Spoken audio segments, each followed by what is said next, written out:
Делегация Якутии чтит память бойцов, наших земляков, героически сражавшихся и погибших в годы Великой Отечественной войны в битве за Москву. Осенью 41-го у деревни Ельня головы сложили более 2000 якутян. В память об их подвиге каждый год наши земляки выезжают к монументу бойцов-якутов, установленный в Московской области. На прямую связь с нами выходит моя коллега Айсена Бурнашова. Айсена, приветствую. Расскажи, что сейчас происходит на митинге.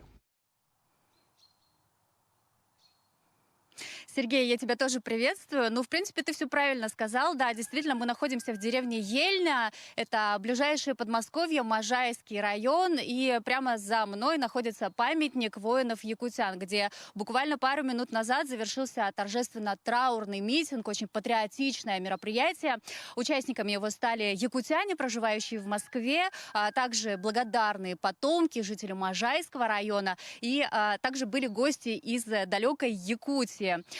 Стоит также отметить, что место непростое, очень памятное для каждого и якутянина, и россиянина. Ведь еще осенью 1941 года именно здесь, в деревне Ельня, располагался передовой рубеж Можайской линии обороны. То есть эта линия, эта территория защищала западные подступы к Москве.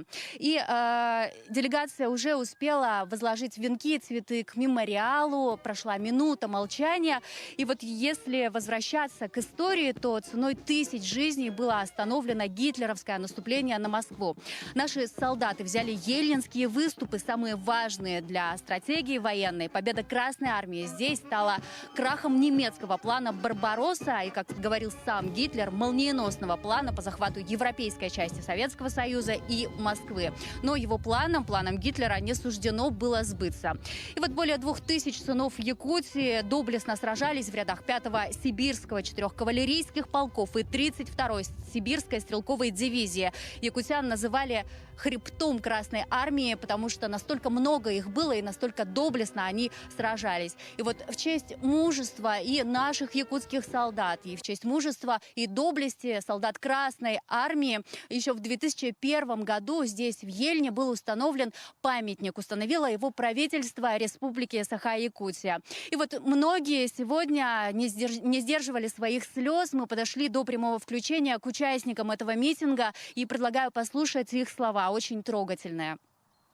Сегодня вот знаменательный день перед 9 мая, вот как отдаем дань нашим соотечественникам, вообще людям, всем солдатам, сражавшимся за наше счастье и за то, чтобы мы все жили счастливо и без войны. Чтобы наша молодежь, чтобы будущее поколение не забывало нашу историю. Это очень важно, тем более вот, в свете последних событий, да, то, что происходит, искажает историю. Это очень важно, конечно, да, прививать любовь к родине, воспитывать патриотизм нашего молодого поколения. Ну и вот я напомню, что мы находимся на 125-м километре Минского шоссе. Эту дорогу часто называют дорогой Победы, потому что очень много объектов памяти расположено именно по этой транспортной артерии. Недалеко находится парк «Патриот», куда прямо сейчас делегация Якутии также выдвинулась. Айсена, спасибо за информацию.